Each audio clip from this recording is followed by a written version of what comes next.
como que está un poquito lento este negocio. Vamos a ampliar. ¿Qué hicieron? ¿Ya leyeron sobre el tema de hoy? Recording in progress. Sí, era acerca de la hormona de crecimiento, o también se puede llamar como somatotropina, ¿no? Esta se está grabando. ¿Quién la graba? ¿Yo o ustedes? Yo la estoy grabando. La va a difundir por ahí. Se va a hacer famoso, doctor. No, yo no soy de ese estilo. Bueno, vamos a empezar. Buenos días a todos. Vamos a empezar esta plática. Ahora que como que tengo lento aquí el internet ahora.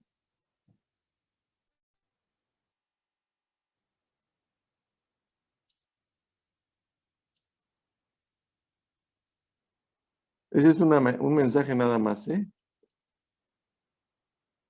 Subir más valioso en el aprendizaje es actitud. Muchachos, actitud. Hay ocasiones en que nosotros, como profesores, no somos del mejor agrado de todos ustedes y algunas veces sí caemos bien, a veces no. A veces nuestra forma de ser o de impartir la clase no es la más adecuada para el sistema de aprendizaje de cada uno y a veces como que subestimamos. Pero por favor es actitud lo que se requiere.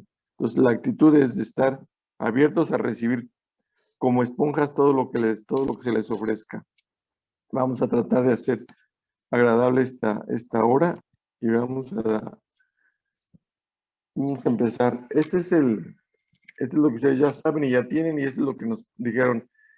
Nuestro propósito es conocer un poco la hormona de crecimiento. Los propósitos ahí están, conocer su estructura, su síntesis, sus funciones, su mecanismo de acción y regulación de la hormona de crecimiento. Entonces vamos a enunciar las características químicas de la hormona de crecimiento y sus factores,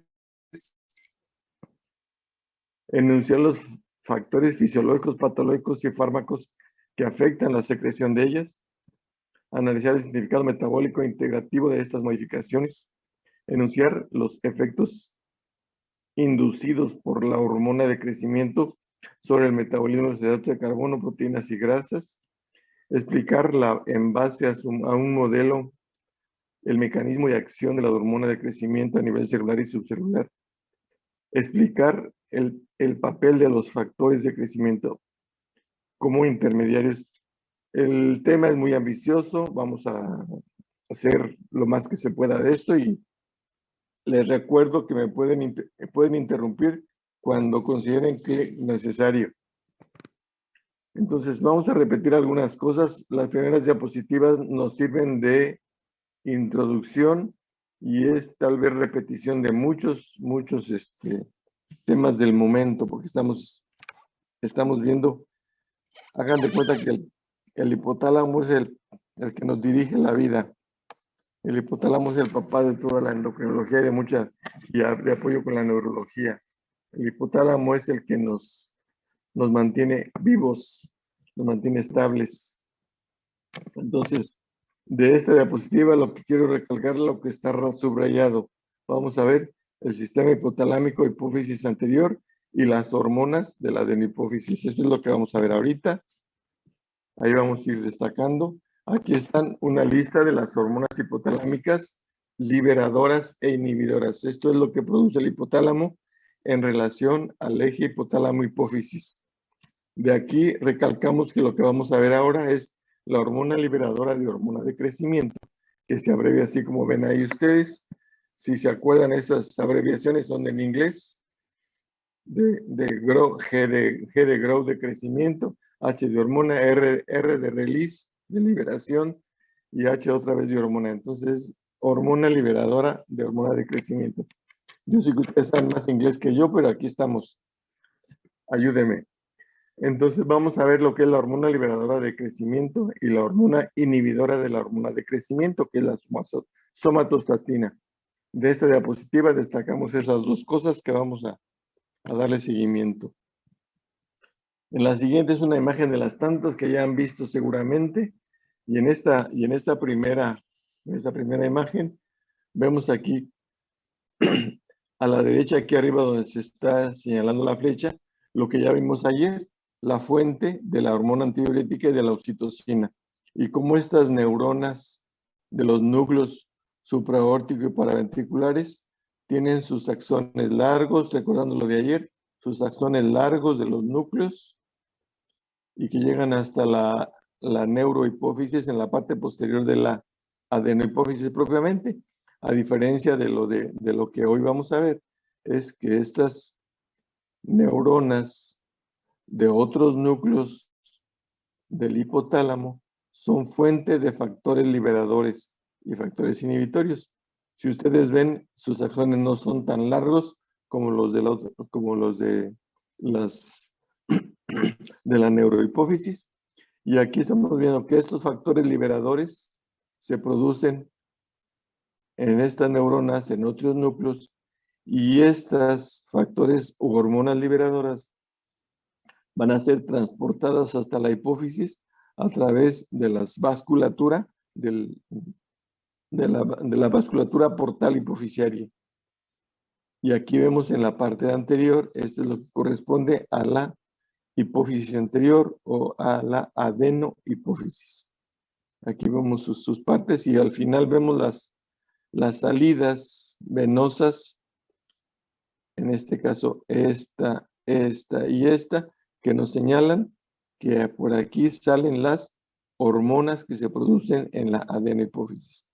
Otra vez se las van a aprender, pero poco a poco vamos a irla repasando. Hormona de crecimiento, hormona estimulante de la tiroides, hormona estimulante de la ¿qué? ACTH. ¿Qué es, muchachos? ¿Hormona de qué? Adenocortrópica. Adrenocorticotrófica. Y la FSH, repásenlas. De eso se trata, está repasando.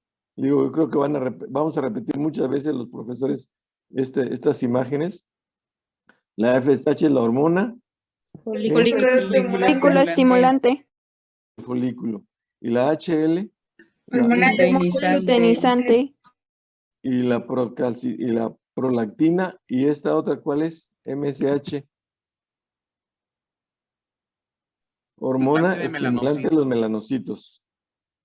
¿Sí? Entonces, esto es lo que vamos a ir viendo. En la siguiente diapositiva vemos una imagen con la celularidad de la hipófisis. Son diferentes tipos celulares. Hoy te vamos a ver otra lista de otra manera, pero así se clasifican de acuerdo a la tinción que toman. Se llaman acidófilas, basófilas o cromófobas.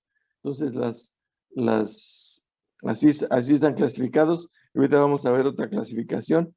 Aquí vemos que las hormonas, las células se clasifican como tirotropas y obviamente esa es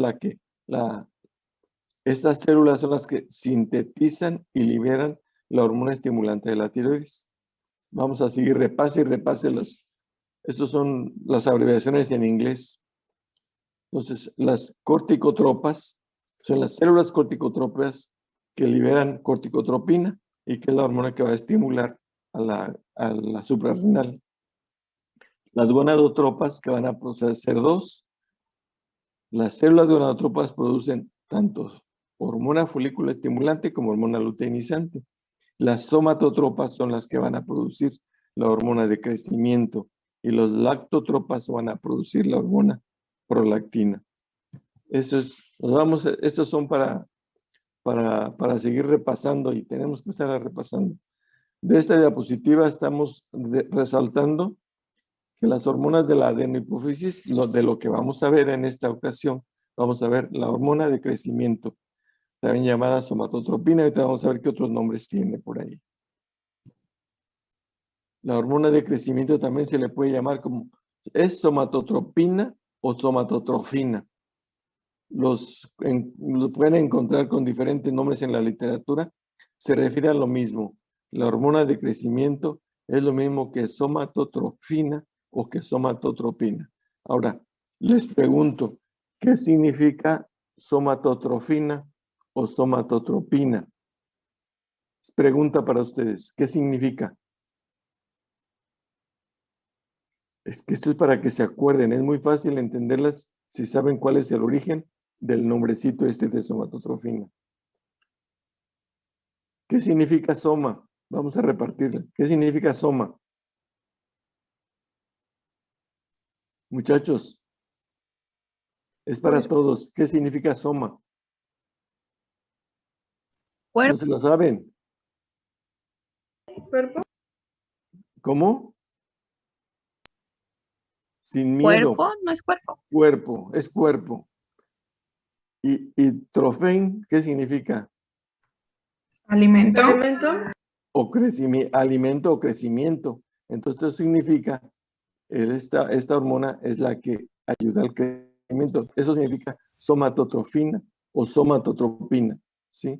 Tropos es llevar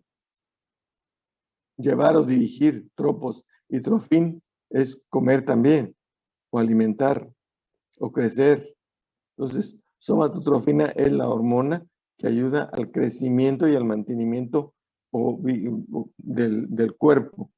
Entonces, aquí decimos que es una hormona polipeptídica, está formada por esa cantidad de aminoácidos, 191, en una sola cadena, y tiene un peso molecular que ahí lo ven, ahí está en la diapositiva. Esta hormona está sintetizada y secretada por células somatotrofas de la adenohipófisis. Eso lo habíamos visto antes. Y aquí repetimos esto para que no se les olvide. Entonces, es somatotropa, somatotropina o somatotrofina. Es exactamente lo mismo. Nos estamos refiriendo a la hormona del crecimiento. Esta hormona, en términos generales, es necesaria para el crecimiento del cuerpo y contribuye a la regulación de las funciones metabólicas. Hoy vamos a ver cómo va a participar. Alcanza su nivel máximo en la adolescencia y reduce con la edad. Conforme vamos aumentando en edad, vamos disminuyendo nuestra cantidad de hormona de crecimiento. Ejerce sus efectos o casi todos sus efectos en todos los tejidos del organismo desde la concepción, Desde la concepción. Hoy vamos a ver, tal vez esta plática la vayan a tener un poquito más también complementada y tómenla muy en cuenta a la doctora Guerrero. La doctora Guerrero es una endocrinóloga pediatra. Sí les va a tocar, ¿verdad? ¿O ya les tocó? Sí, doctor. No, justo hoy tenemos clase con ella. Ella es un excelente médico y yo sé que le gusta la enseñanza. Ella es pediatra y endocrinóloga pediatra. Entonces ella les va a ampliar mucho más tal vez el conocimiento en relación a esto. Entonces, la hormona de crecimiento ejerce sus efectos en todos o casi todos los tejidos del organismo. Induce crecimiento en todos los tejidos del organismo también que conservan esta capacidad de regeneración o de crecimiento de alguna manera. Aumenta el tamaño de las células, estimula la mitosis. Esto da lugar a crecimientos, tanto por crecimiento celular como por reproducción de los tejidos. Vamos a ver qué pasa en el tejido óseo y luego, ¿cómo se controla la producción y liberación de la hormona de crecimiento?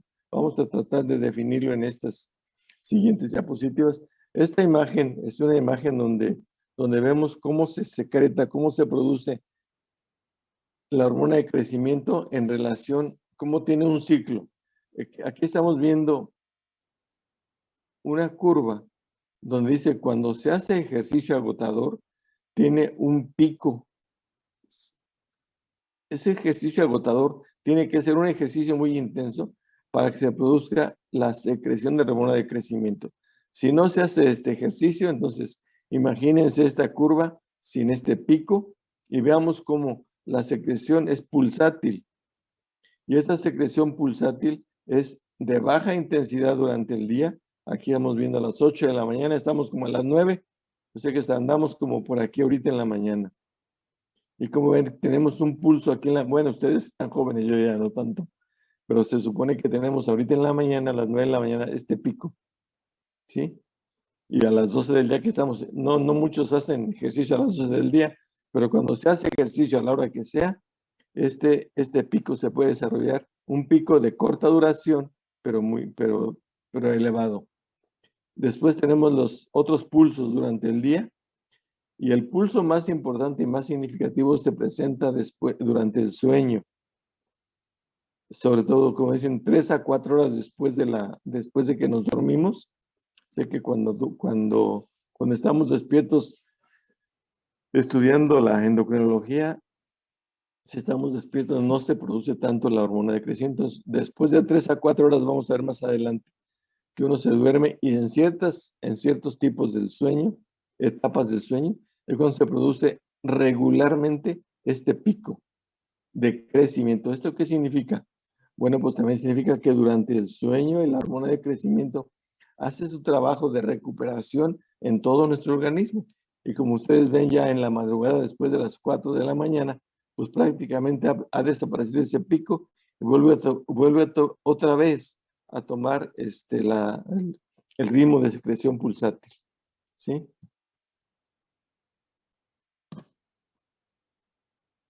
Entonces, los controles primarios para la secreción, los controles primarios, aquí vamos a tenemos dos tipos de controles primarios, los que favorecen la secreción y los inhibitorios.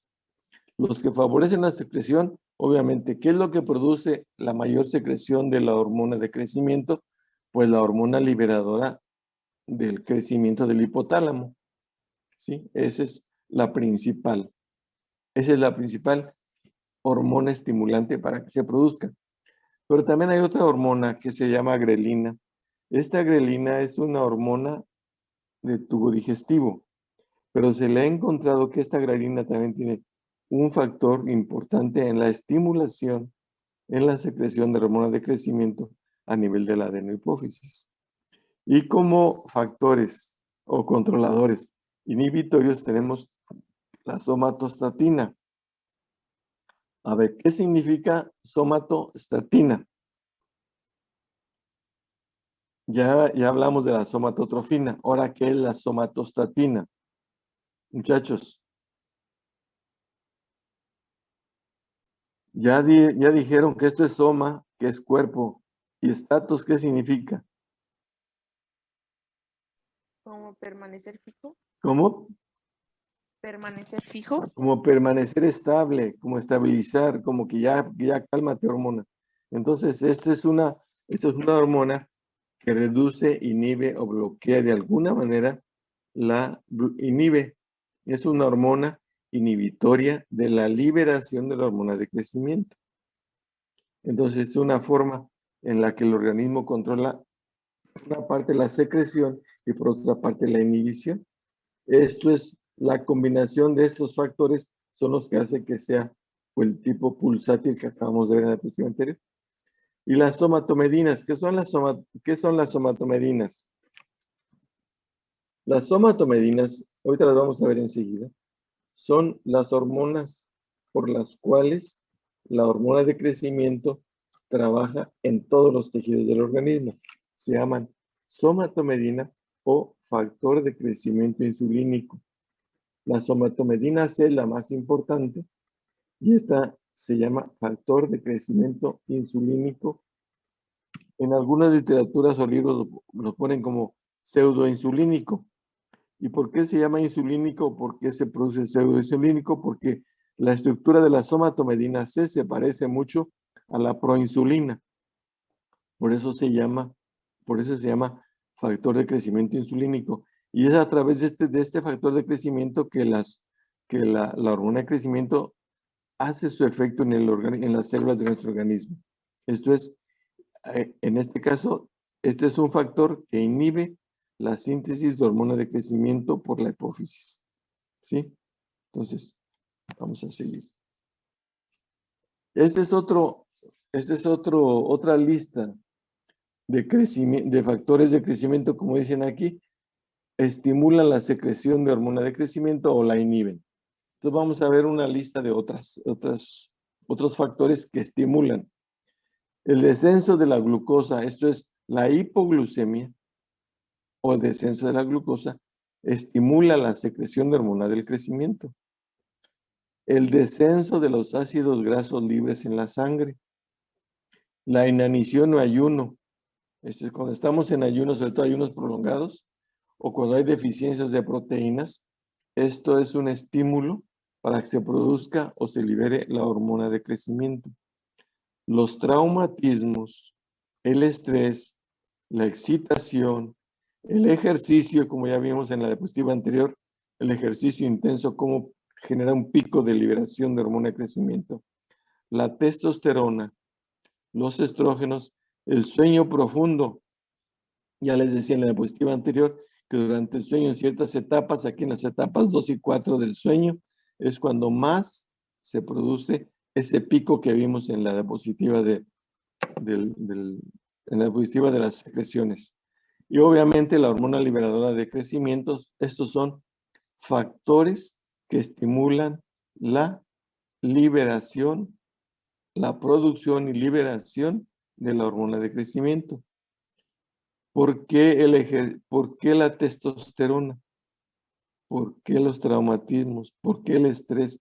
Porque durante los traumatismos siempre se requiere energía y se requieren materiales para recuperar los tejidos traumatizados. En el estrés es una situación de aumento de las hormonas del estrés que requieren energía, Cuando uno está de modo que no tenga liberación de hormonas de crecimiento, pues sí, se requiere para seguir luchando. Ahora vamos a ver la inhibición de la secreción de la hormona de crecimiento. Estos factores la inhiben. Entonces, al contrario de la estimulación, la hipoglucemia lo estimula, entonces la hiperglucemia la disminuye. El incremento de los ácidos grasos libres en la sangre lo disminuye. Con el tiempo, con los años, el envejecimiento vamos aumentando en edad y disminuye. El paciente con obesidad, con sobrepeso y obesidad, esto va a disminuir la hormona de crecimiento. La hormona inhibitoria de la hormona de crecimiento, obviamente ya la vimos, la somatostatina. La hormona de crecimiento exógena, obviamente que si por alguna razón se tiene que usar hormona de crecimiento exógena para algún paciente que la requiera, obviamente esto va a disminuir la secreción de la hormona. Las somatomedinas, ya habíamos visto que en la diapositiva anterior, que las somatomedinas o factor de crecimiento similar a la insulina o de la insulina o pseudoinsulínico, esto es un factor para inhibir la secreción de la hormona antidiurética, de la hormona de crecimiento. Ahora vamos a ver los mecanismos de acción de las hormonas de crecimiento. Estos son conceptos generales que tienen las hormonas de crecimiento y las somatomedinas. La hormona de crecimiento ejerce sus efectos a través de sustancias intermedias. Si ustedes se fijan, a diferencia de otras hormonas de la adenohipófisis, la hormona de crecimiento no tiene una glándula efectora, a diferencia de la tiroides, que sí es una glándula efectora de la hormona estimulante de la tiroides. A diferencia de la hormona, la ACTH, que estimula a la glándula suprarrenal, o bien la hormona luteinizante o la hormona estimulante del folículo, que sí son las gonadas, entonces sí tienen glándulas o tienen órganos efectores. Las hormonas de crecimiento no tiene órganos efectores específicos. Entonces, este efecto lo hace a través de sustancias denominadas somatomedinas o factores de crecimiento. Aquí yo encontré en otra literatura como pseudoinsulínicos o parecidos a la insulina. ¿Sí? Así, ahorita vamos a ver una imagen. La hormona de crecimiento pues llega en el hígado, es donde se producen las somatomedinas. Ahorita vamos a ver esa imagen para que ejerzan sus efectos en el resto de las células. Los efectos, esto es que las hormonas de crecimiento no tienen una glándula efectora. Todo el cuerpo es recibe el efecto de las hormonas de crecimiento a través de las somatomedinas. Los efectos de las somatomedinas sobre el crecimiento son semejantes al de la insulina y también su estructura se parece un poco, por lo que reciben el nombre de factores de crecimiento pseudoinsulínicos. Se han encontrado 4 somatomedinas. Las más importantes es la somatomedina C. Esta somatomedina C, también llamada factor de crecimiento parecido a la insulina. Ahí están sus siglas en inglés para que si las encuentran así sepan de qué se trata. Así se abrevia en inglés. Insulina, crecimiento, factor de crecimiento insulínico parecido a la insulina o pseudoinsulínico. Y aquí está de dónde viene esa abreviación. La hormona de crecimiento se une a proteínas en forma laxa, por lo que se libera rápidamente. Ahorita vamos a ver, su vida media es de unos 20 minutos, por eso su liberación es pulsátil, y cada pulso que se libera de hormona dura aproximadamente 20 minutos. La somatomedina C, dice, se une con más fuerza a las proteínas transportadoras y tiene una semilla de 20 horas. La fíjense la diferencia. La hormona de crecimiento, su vida media son 20 minutos, y la somatomedina C, que es el factor de crecimiento insulínico, se une con más fuerza a las proteínas, pero tiene una vida media de 20 horas, ¿sí?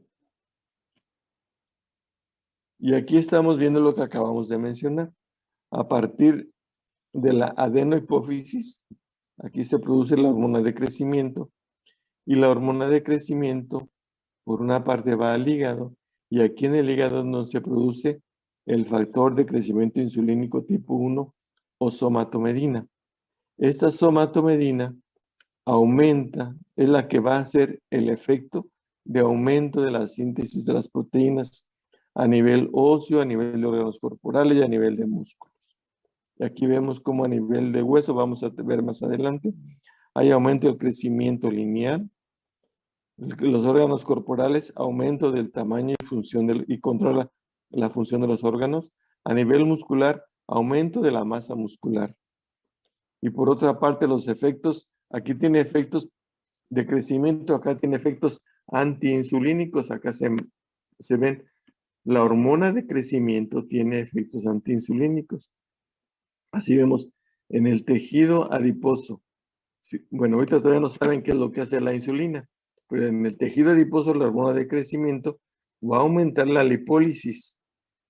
La lipólisis significa lisis de los lípidos, o que destruye o degrada los lípidos. Así hace un aumento de la utilización, de liberación de los ácidos grasos libres. Esto es AGL, son ácidos grasos libres. Y esos sirven, esto obviamente, al generar lipólisis o destrucción o liberación del tejido graso, pues disminuye el peso, disminuye el tejido graso por una parte, pero por otra parte, la utilización de ácidos grasos libres como fuente de energía para el organismo. Y el metabolismo de los hidratos de carbono, ¿cómo se ve afectado? Bueno, hay una reducción o disminución de la utilización de glucosa. Esto genera un aumento de la glucosa, obviamente. Entonces, esto genera lo que se conoce como algún efecto, como ahorita lo vamos a ver más adelante, como cierta resistencia a la insulina. Esos son los efectos, como dice aquí, efectos antiinsulínicos. Ahora vamos a ver ya los efectos metabólicos de la hormona de crecimiento, IGF-1 o somatomedina. Ese es lo mismo. Acuérdense, es el factor de crecimiento insulínico tipo 1 o somatomedina C. Aquí vamos a ver ahora qué es lo que hace sobre el efecto, los efectos metabólicos sobre las proteínas. Entonces, aumenta la síntesis de proteínas. Eso es lo que hace. ¿Cómo lo hace? Facilita e intensifica el transporte de aminoácidos a través de las membranas celulares. Esto es, transporta aminoácidos al interior de las células. Aumenta la transcripción nuclear del ADN para que se produzca el ARN microsomal, el ARN de mensajero. aumenta la traducción del ARN mensajero para facilitar la síntesis proteica. Eso es, acuérdense que el RNA mensajero, pues es el que lleva la información a los ribosomas para ver qué tipo de proteína se va a producir. Disminuye el catabolismo de las proteínas. Esta disminución disminuye la degradación de proteínas celulares, posiblemente dice por la movilización de grandes cantidades de ácidos grasos para producir proteína. Esto es, cuando se liberan ácidos grasos del tejido graso, estos ácidos grasos sirven como fuente de energía. En otras pláticas seguramente van a ver cómo se utilizan los ácidos grasos como fuente de energía. Ahora vamos a ver sobre los lípidos. ¿Qué hace? Favorece la movilización de los ácidos grasos del tejido adiposo. Hay una lipólisis. Incrementa la cantidad de ácidos grasos circulantes en la sangre y favorece la utilización de estos ácidos grasos circulantes en la sangre como fuentes de energía. Intensifica la conversión de ácidos grasos en acetilcoenzima A y su utilización como fuente de energía también. Esto, al degradar el tejido adiposo, aumentar la circulación de los ácidos grasos, hace que se produzca un efecto cetogénico. Este es el efecto cetogénico. ¿Qué significa esto? Que al degradar los ácidos grasos se producen cuerpos o sustancias que generan un estado cetogénico. ¿Qué significa cetónico? Que aumenta la liberación de hidrogeniones que reduce el pH de la sangre. Eso significa, produce por elevación de los cuerpos cetónicos. Y disminuye el uso de los carbohidratos y proteínas como fuente de energía, el uso de la grasa como fuente de energía y el aumento de su síntesis proteica genera aumento en la masa magra, obviamente. Si estamos disminuyendo la grasa del cuerpo, vamos a generar un poquito más de masa magra, tejido muscular. Esto es un resumen de los efectos que tiene la hormona de crecimiento sobre los lípidos. Ahora vamos a ver qué hace sobre los carbohidratos. Reduce la utilización de los carbohidratos. Por lo que vimos anteriormente, que sucede con los ácidos grasos, reduce la utilización de carbohidratos, disminuye la cantidad de glucosa utilizada en el organismo. Dijimos que tiene algún efecto antiinsulínico. ¿Esto cómo lo hace? Disminuye la captación de glucosa por los tejidos. Esto es en el músculo esquelético y en el adiposo. Acuérdense, más tarde van a acordarse de esta plática cuando vean dónde se produce la resistencia a la insulina, cuando veamos los temas de diabetes. Entonces, aumenta la producción hepática de glucosa. Sobre todo, ¿cuándo aumenta la producción hepática de glucosa? Cuando estamos en el ayuno prolongado. El ayuno prolongado fisiológico manda cuando estamos dormidos. Cenamos a las 9, 10 de la noche máximo. Bueno, normalmente. Y desayunamos hasta las 8 de la mañana o 10 del día siguiente. Tenemos 12 horas de ayuno. Durante este ayuno, la glucosa que circula y que necesita nuestro cuerpo es porque se aumenta la presión hepática de la glucosa. Durante el ayuno prolongado, incrementa la secreción de insulina, obviamente insulina, y luego los efectos diabetogénicos, ya habíamos comentado que tiene algunos efectos antiinsulínicos y que esos son efectos diabetogénicos. Espérenme, ¿dónde está? Aquí está. Y luego vamos a ver en la siguiente, en los efectos de la hormona de crecimiento sobre el hueso. Los vamos a ver. Aumenta el depósito de proteínas por acción de las células condrocíticas y osteogénicas, inductoras del crecimiento. Esto lo vamos a entender. Esto es importante para que entendamos más tarde cómo los problemas de alteración de la secreción nos van a afectar en el crecimiento del hueso. el aumento de la velocidad de reproducción de las dichas células y conversión de condrocitos en células osteogénicas.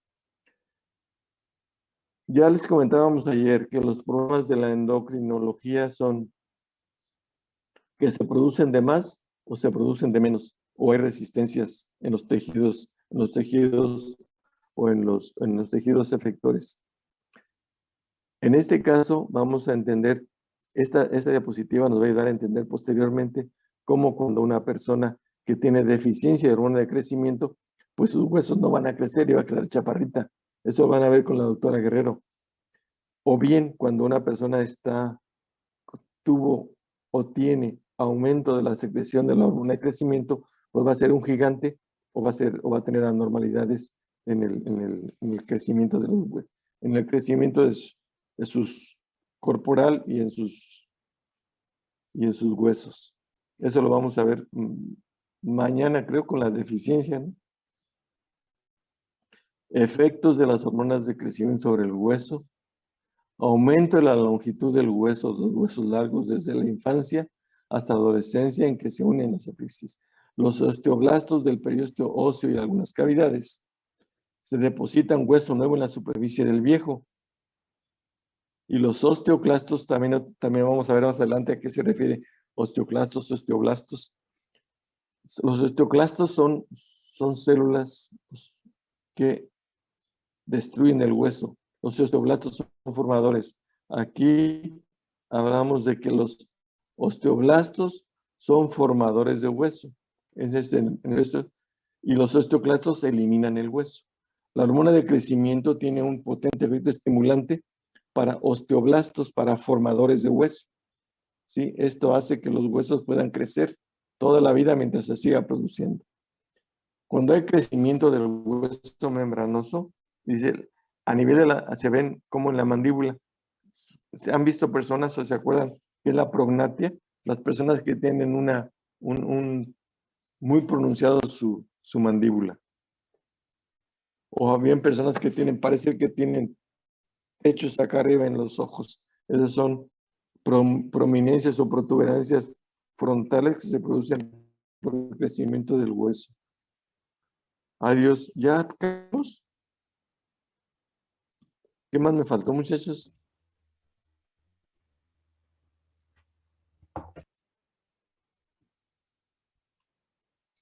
Bueno, faltan 10 minutos. Ahora me quedé cortito, ¿no?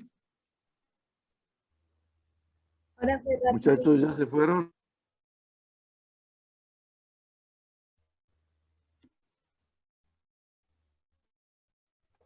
No, aquí estamos. Bueno, pues según este es lo que traigo ahorita, cumplió el objetivo, parte del objetivo. ¿Qué preguntas tienen? ¿Qué dudas? ¿Qué comentarios? A ver, coméntenme.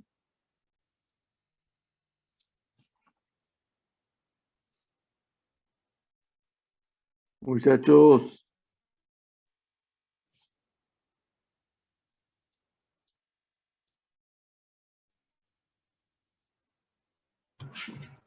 Dudas, preguntas, comentarios, muchachos.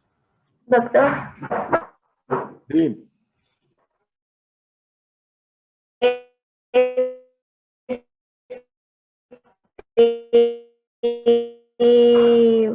Entonces, por ejemplo, predispone a hacer algo desde pues, punto endocrinológico para, no sé, que si su estatura promedio pues sea mayor a la que predispone su genética. Mire, yo no tengo experiencia en ver niños. Entonces, cuando una persona tiene genéticamente a ser chaparrita y tiene la intención o la idea de que hacerlo crecer endocrinológicamente, lo que se debería hacer antes de aplicar algún medicamento para crecimiento, en este caso hormona de crecimiento, tendría que demostrarse la deficiencia si es que la tiene. Si hay deficiencia de hormona de crecimiento, lo van a ver este tema enseguida con la doctora Guerrero. Creo que sería la única razón de aplicar o de utilizar